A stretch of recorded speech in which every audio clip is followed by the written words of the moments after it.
Once, Will Smith was one of Hollywood's most adored actors. He headlined blockbuster after blockbuster, cementing his status as one of the most iconic leading men of the 2000s and 2010s. But over the past few years, his public image has taken a hit. Revelations about his personal life have shifted public perception, transforming him from a cherished star into a frequent target of online ridicule, especially after his wife, Jada Smith, openly shared her extramarital relationships, making Will the center of some of Hollywood's most talked about scandals. But everything changed when he slapped Chris Rock at the Oscars, supposedly defending his wife's honor, an act that cost him the respect of countless fans. Just when it seemed things couldn't get any worse, they did. Recently, one of Will Smith's former employees filed a lawsuit against him, leveling some deeply troubling accusations. So the question arises, is Will Smith on the path to a fall similar to Diddy's? By the end of this video, you'll see why that scenario might not be as far-fetched as it seems. Will Smith's decline is a story worth examining. He went from being one of Hollywood's brightest stars, adored by millions, to a figure reduced to memes and online ridicule. And with these latest allegations, his reputation is taking yet another serious hit. Recently, Will Smith has found himself facing a new lawsuit filed by a former employee, accusing him of sexual harassment and grooming. The controversy began back in December, when the man, Brian King Joseph, a musician who played on Will Smith's 2025 tour, shared a cryptic video on his social media. In it, he hinted that he had faced harassment while working for a major artist in the industry, leaving fans and the public speculating about the shocking details. Hey everybody, I just wanted to talk about something really important. Earlier this year, I was hired to be a performer on a major tour with somebody who is huge in the industry. So I was excited, proud of myself for getting the opportunity. Unfortunately, some things happened, and I can't get into the details of exactly what that was, because it's already a legal issue right now. But the reason why I'm speaking out about this is because getting fired or getting blamed or shamed or threatened or anything like that simply for reporting sexual misconduct or safety threats at work is not okay. And I know that there's a lot of other people out there who have been afraid to speak up, and I understand. And if that's you, I see you. And that's pretty much it. More updates to come soon, At the time, the video barely made a ripple. Few people knew who he was referring to, and with a relatively small following, it didn't get much attention.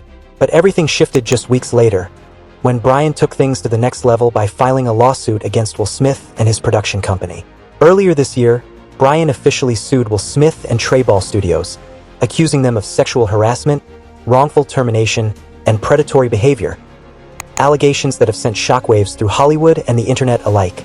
The lawsuit alleges that Will Smith hired Brian for his 2025 tour back in 2024. According to Brian, shortly after being hired, Will began getting unusually close to him.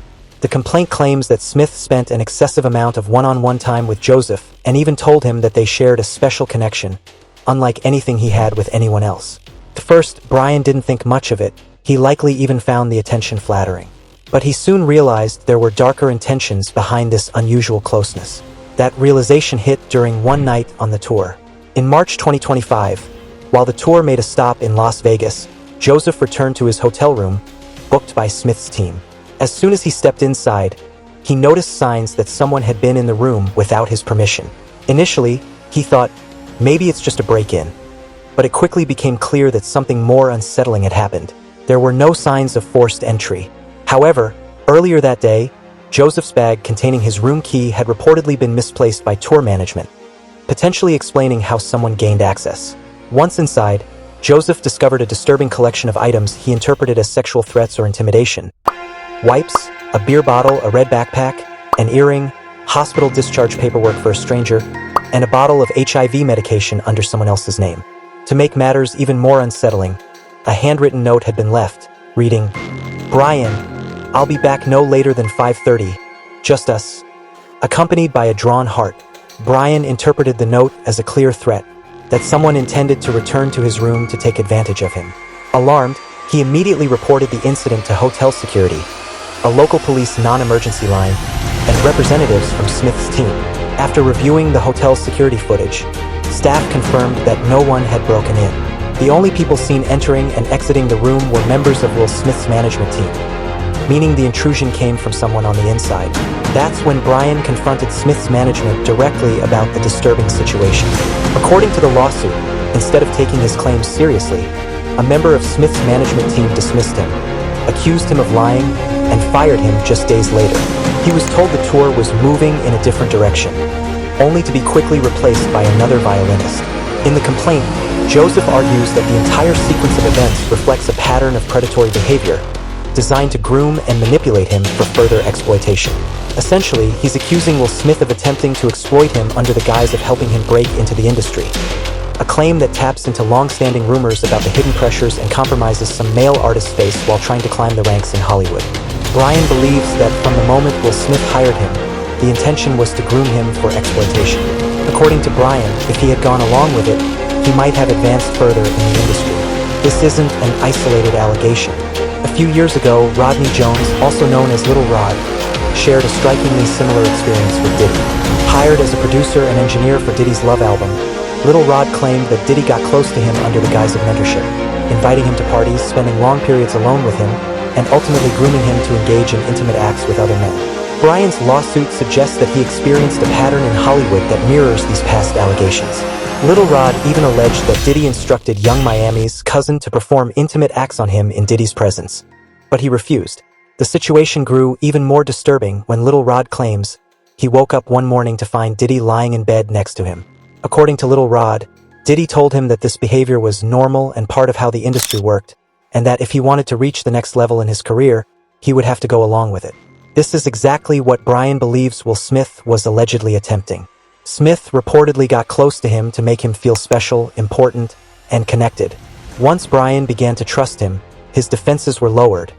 Then came the note in the hotel room, a clear temptation. According to the claims, the plan that day was likely to break him in and prepare him for a personal encounter with Smith. Had Brian gone along with it, he might have been rewarded within the industry. Instead, he spoke out and was promptly fired. Brian is now seeking compensation for wrongful termination, grooming, and harassment. Allegations, he says, have left him with PTSD. In response, Will Smith's team released a statement regarding the lawsuit. Mr. Joseph's allegations concerning my client are false, baseless, and reckless. They are categorically denied, and we will use all legal means available to address these claims and ensure the truth comes to light. It's a familiar line, one we've heard before. Diddy, for example, issued almost the same statement when Cassie sued him, only to reportedly pay her tens of millions the next day. He denied the allegations entirely, even as video evidence later surfaced showing him committing the very acts he denied in a hotel lobby. These lawyers don't even bother crafting a unique response. They all stick to the same script. Beyond the current lawsuit alleging grooming and harassment, the case also touches on claims about Will Smith's sexual preferences, something that isn't entirely new. Back in November 2023, Will Smith's former personal assistant revealed in an interview that he had witnessed Smith and actor Dwayne Martin engage in intimate acts. The assistant spoke openly with Tasha K, exposing the details for the first time. You see the hundreds of celebrities that I've done business with, done things with. During the latter years of our relationship, Will was not my friend. I was his friend. I could tell you what goes on the inside. Everybody else is just speculation. And then I saw acts that when I walked in on. Who'd you walk in on? Him and Dwayne Martin. Door to Dwayne dressing room, and that's when I see Dwayne and having sex with Will. There was a couch, and Will was bent over on the couch, and Dwayne was standing up, killing, like murder. It was there. After these allegations surfaced, a representative for Will Smith called the story completely fabricated. Both Will and Jada Pinkett Smith dismissed the claims as ridiculous, suggesting the former assistant was attempting a money grab. They even hinted at possible defamation action, though it doesn't appear that any legal proceedings were ever pursued. The pattern raises uncomfortable parallels. Much like Diddy, some claim that Will Smith may be playing both sides behind the scenes, grooming those who work for him and then expecting compliance as a price for his support. Honestly, none of this comes as a surprise. If you know the story of how Will Smith first broke into Hollywood, these allegations start to feel less far-fetched. According to Smith, before the Fresh Prince of Bel-Air, he was already a successful rapper but still struggling financially. He had spent heavily on luxury items and released an album that ultimately flopped. While he did earn money, he failed to pay his taxes, leaving him with a significant debt to the IRS.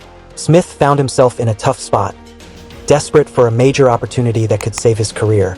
During this critical period, Smith himself recalled, "We released our next album, and it was like a flop. It was a tragedy. It went like double plastic. I had spent all my money, and I didn't forget, but I didn't pay the IRS. In my mind, I wasn't trying to avoid taxes. I was just like, ah, damn, they need their money. The IRS took all the stuff. So I was like broke, broke, broke. Being famous while broke is a strange and painful mix. You're still recognized everywhere, yet you can't afford the basics." Will Smith was living that reality. He was famous, broke, and owed back taxes. A perfect storm for career desperation and tough choices. Everything changed one night when Will met Benny Medina, the creator of The Fresh Prince of Bel-Air, who was in the middle of trying to get the show greenlit. Will and Benny hit it off instantly, and Benny invited him to Quincy Jones' birthday party. Quincy Jones, the man with the Hollywood clout and connections, was the key to making the show a reality. It was at this exclusive Hollywood party that Will Smith's life would take a dramatic turn, setting the stage for his rise to stardom. But some say this opportunity came at a very dark price. According to Will, when Benny introduced him to Quincy Jones, he was thrilled to meet one of his idols. The moment Quincy saw him, he cleared the room and told Will to audition for The Fresh Prince of Bel-Air right there, at the party. Will did exactly that and landed the role that very night. However, rumors suggest there was more to the story. It's whispered that this wasn't just an audition. That night may have marked an initiation of sorts, where Will allegedly had to please Quincy Jones at the party in order to secure the role. A dark Hollywood tale of what some claim it takes to climb to the top. It's actually alleged by some in the industry that Quincy Jones didn't just influence Will Smith. Rumors also suggest he played a similar role in Tupac's life, though that's a story for another time. What makes this even more disturbing are the allegations surrounding Benny Medina, now a major music and Hollywood manager. He's been accused of sexually abusing two men, one who pressed charges back in 2004 but died under suspicious circumstances after pursuing the case, and another, actor Jason Dotley, who claimed he was abused at a Hollywood mansion party in 2008, the same type of setting rumored in Will Smith's story. According to Jason Dotley, the alleged incident took place in late December 2008 at the Abbey in West Hollywood. Medina approached him and others, striking up a conversation before ultimately inviting them to his house. Once there, Dotley claims Medina grabbed him, pushed him onto a bed, and told him, "You're going to be mine." Dotley reportedly begged to be released, explaining that he was married, but Medina allegedly didn't care. Think about it. Benny Medina was the man who gave Will his second chance, the one who pulled him back into Hollywood when his career was on the decline, the man who helped turn Will into a star when it seemed all doors were closing. Looking at photos of the two together, it's hard not to notice how intensely Medina seemed to focus on Will. Considering Medina's history of allegations, it wouldn't be shocking if the rumors were true.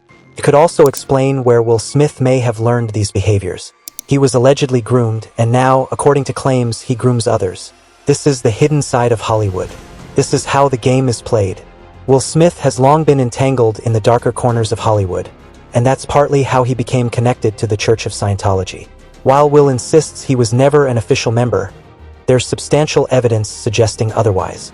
He has been spotted at Scientology events where he was even honored by the group, and he's been linked to schools that taught children the doctrines of Scientology. For those familiar with the origins of the organization, it's clear that much of its philosophy is heavily influenced by the dark teachings of occultist Aleister Crowley. Even the son of the church's founder has admitted, "Leave the church because of these allegations, these things that you..." A whole wide variety of reasons. It isn't a very simple answer. I left because my wife wanted me to, and also because I wasn't making any money, because all the money flows, of course, to my father, always has. I was also tired of the fraud and the deception, plus his deep involvement in personal use of drugs on himself and others, black magic. When you say black magic, what are you talking about? I mean, some of the things that I read in the stack of material, it sounds just absolutely unbelievable. What are you talking about when you say this? Well, the funny thing is that the actual truth is about as far out as Scientology itself. Really, the basis of Scientology, which is rather hidden and covered over, is the occult, the deep involvement with satanic powers, and he felt that he was deeply involved with a British black magician called Aleister Crowley, and through putting himself in deep hypnotic trances and the use of drugs on himself, he wanted to become the most powerful. This is the world Will Smith is part of. This is what lies behind the strange behavior, and why I don't believe these allegations are false. In many ways, Will seems like one of the other gatekeepers in Hollywood. He sold out long ago, and now he expects others to sell out to him. The industry is ruthless, a godless and soulless machine. Those who operate at this level of darkness have nothing left but the drive to manipulate and destroy. That, I believe, is exactly what they were trying to do to Brian King Joseph. I'll wrap it up here. Thanks so much for watching, and I'll see you in the next one.